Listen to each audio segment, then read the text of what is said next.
ભારત પાકિસ્તાન વચ્ચેના તણાવ વચ્ચે ખૂબ મોટા સમાચાર. ઉત્તર પ્રદેશના લખનૌમાં બ્રહ્મોસ મિસાઇલ યુનિટનું ઉદ્ઘાટન કરવામાં આવ્યું. સંરક્ષણ મંત્રી રાજનાથસિંહ વર્ચ્યુઅલી ઉદ્ઘાટન કરશે અને ડિફેન્સ ઇન્ડસ્ટ્રીયલ કોરિડોર પ્રોજેક્ટ હેઠળ મિસાઇલ યુનિટનું ઉદ્ઘાટન કરવામાં આવશે. તો બ્રહ્મોસની શક્તિ અને ઉત્તર પ્રદેશનું લખનૌ કે જ્યાં આ બ્રહ્મોસ મિસાઇલ યુનિટ કે જ્યાં આ ઉદ્ઘાટન કરવામાં આવશે. સંરક્ષણ મંત્રી રાજનાથસિંહ ખાસ વર્ચ્યુઅલી ત્યાં ઉપસ્થિત રહીને તેનું ઉદ્ઘાટન કરશે. તો આ મહત્વપૂર્ણ ક્ષણ થોડીક જ વારમાં તમને જોવા મળશે.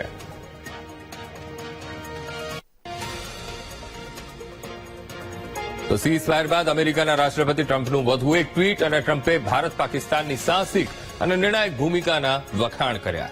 ટ્રમ્પે આ પગલાને ઐતિહાસિક અને માનવીય કરાર આપ્યો. કહ્યું કે મને ગર્વ છે કે અમેરિકા બંને દેશોને ઐતિહાસિક નિર્ણય સુધી લઈ જવામાં મદદ કરી શક્યું. યુદ્ધ થયું હોત તો લાખો નિર્દોષ લોકોએ જીવ ગુમાવ્યા હોત. અમે બંને દેશો સાથે વેપાર વધારીશું. મને બંને દેશોના મજબૂત નેતૃત્વ પર ગર્વ છે. આ પ્રકારની તેમણે પોસ્ટ કરી હતી.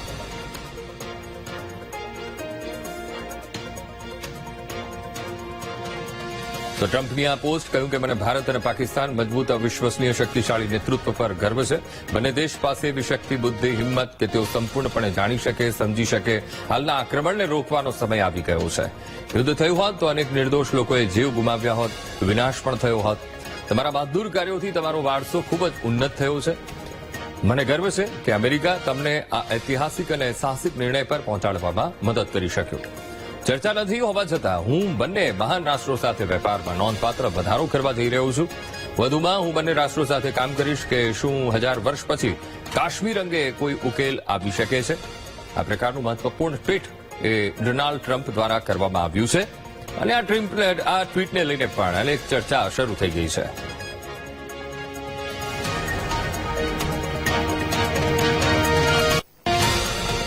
ભારત પાકિસ્તાન વચ્ચે સીઝફાયર પછી ડોનાલ્ડ ટ્રમ્પનું એક ટ્વીટ અને ડોનાલ્ડ ટ્રમ્પના ટ્વીટ પર સંરક્ષણ નિષ્ણાત બોલ્યા.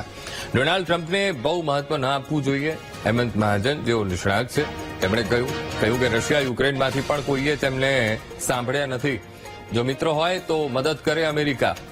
પાકિસ્તાન વિરુદ્ધ આપણે કાર્યવાહી કરતા રહેવું જોઈએ. આ પ્રકારની તેમણે વાત કરી. देखिए, डोनाल्ड ट्रंप को ज़्यादा इम्पोर्टेंस नहीं देना चाहिए क्योंकि उन्होंने जो पास्ट में जो डिप्लोमेसी करने की कोशिश की है रशिया और यूक्रेन के बीच में, दोनों ने उनको नहीं माना है. उन्होंने डिप्लोमेसी करने की कोशिश की है इजराइल और हमास और इधर लोगों के बीच में, उसको भी किसी ने नहीं माना हुआ है. अभी वो हमारे देश के साथ इन्वॉल्व हो रहे हैं. उन्होंने सीज़फायर की कोशिश की और विद इन 1 आवर वो जो उनका जो एफर्ट था ये पूरा बर्बाद हो गया है. अभी अमेरिका भी एक्टिवली इन्वॉल्व हो रहा है, उनके वाइस प्रेसिडेंट वांस और उनके सेक्रेटरी ऑफ स्टेट वगैरह. तो इनको भी हमने बिल्कुल क्लियर कट मैसेज देना चाहिए कि अगर आप हमारे दोस्त हैं तो हमें जो मदद चाहिए यानी कि कॉम्बैट LCA कॉम्बैट तेजस है उसके लिए इंजन चाहिए या टेक्नोलॉजिकल इंटेलिजेंस चाहिए या बायलैटरल ट्रेड एग्रीमेंट होनी चाहिए, उस पर फोकस करो. अपना और हमारा टाइम मत बर्बाद करो. हमें एक यूजलेस एडवाइस देके कि सीज़फायर कैसे होना चाहिए और क्यों होना चाहिए. पाकिस्तान न्यूक्लियर अटैक का थ्रेट देता रहेगा, उसे इग्नोर करना चाहिए और हमें जो कार्रवाई करनी है पाकिस्तान के खिलाफ वो हमने करते रहनी चाहिए क्योंकि ये एम्प्टी थ्रेट है और पाकिस्तान जब भी सीज़फायर वायलेशन करता है उससे 5 गुना ज्यादा उनको पनिशमेंट देनी चाहिए. ભારત પાકિસ્તાન વચ્ચેની તણાવભરી સ્થિતિ હવે શાંત થઈ છે. સીઝફાયરની જાહેરાત પછી પણ પાકિસ્તાન તરફથી ફાયરિંગ કરવામાં આવ્યું હતું. ત્યારે સંરક્ષણ નિષ્ણાત SP વૈદ્યે કહ્યું કે સેનાને હજુ 2-3 દિવસ મળવા જોઈતા હતા. આ પ્રકારની તેમણે પ્રતિક્રિયા આપી હતી જ્યારે ગઈકાલે પરિસ્થિતિ એ પ્રકારની બની હતી.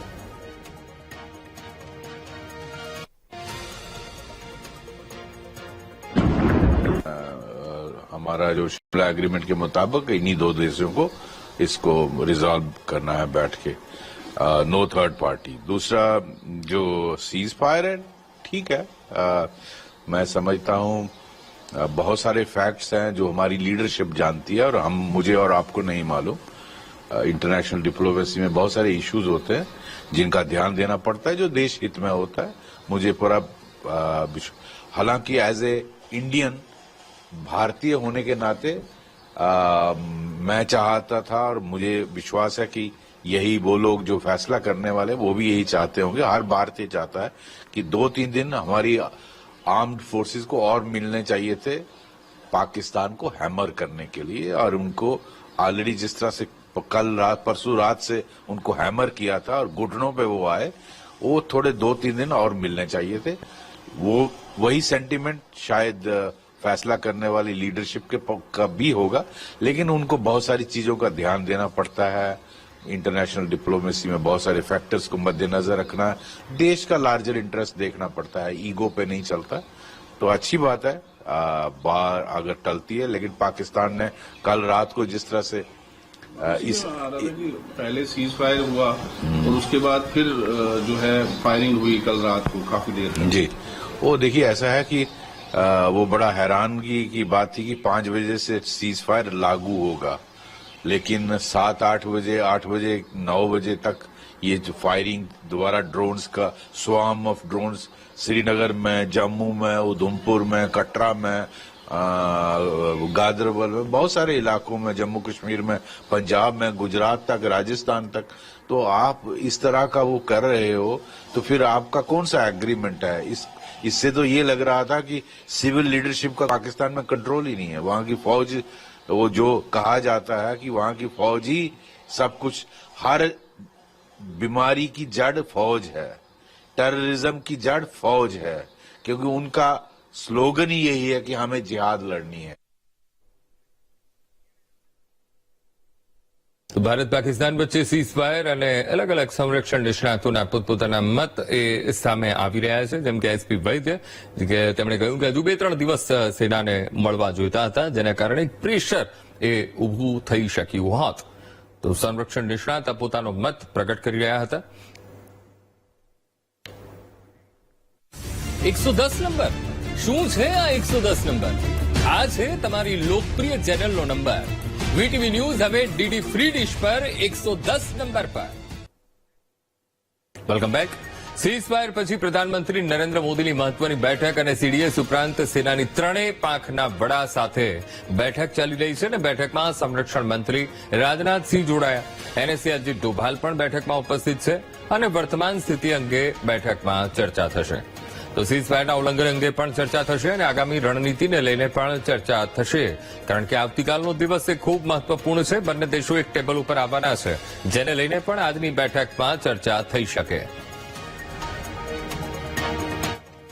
ભારત પાકિસ્તાન વચ્ચે યુદ્ધ વિરામ બાદ સુરતમાં બેઠક। સુરત સિવિલ ડિફેન્સમાં સ્વયંસેવકોની ભરતી કરવામાં આવશે। પૂર કે અન્ય કોઈ આકસ્મિક ઘટના માટે ભરતી કરવામાં આવશે। હાલ સુરત સિવિલ ડિફેન્સમાં ફક્ત 300 સ્વયંસેવક છે। સિવિલમાં સ્વયંસેવકોની સંખ્યા વધારી 10,000 કરવામાં આવશે। લોકોને સિવિલ ડિફેન્સમાં જોડવા વોટ્સએપ નંબર એક જારી કરાશે। સિવિલ ડિફેન્સમાં જોડવા ઈચ્છતા લોકોને ટ્રેનિંગ પણ આપવામાં આવશે।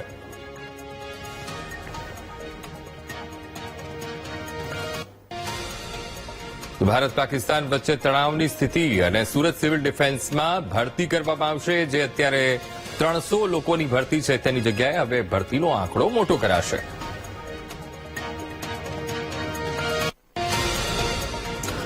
ભારત અને પાકિસ્તાન વચ્ચેની આ તણાવપૂર્ણ સ્થિતિ હવે થાળે પડી રહી છે। જમ્મુ કાશ્મીરમાં એલઓસી સરહદ પર મધરાત્રી પછી કોઈ ફાયરિંગ નથી કરવામાં આવ્યું અને શાંતિનો માહોલ જોવા મળી રહ્યો છે। ત્યાંના સ્થાનિક લોકો પણ રાહત અનુભવી રહ્યા છે। ભારતે સીઝફાયરના પ્રસ્તાવને પાકિસ્તાને મધરાત્રી પછી સ્વીકાર્યો હોય તેવું દેખાઈ રહ્યું છે। ત્યારે અમદાવાદના લોકોનું કહેવું છે કે ભારતે પહેલગામ હુમલાનો જવાબ આપી દીધો, હવે શાંતિ રહેવી જોઈએ, પણ જો પાકિસ્તાન ફરી કોઈ હરકત કરે તો તેને તેની ભાષામાં જવાબ આપવો જોઈએ।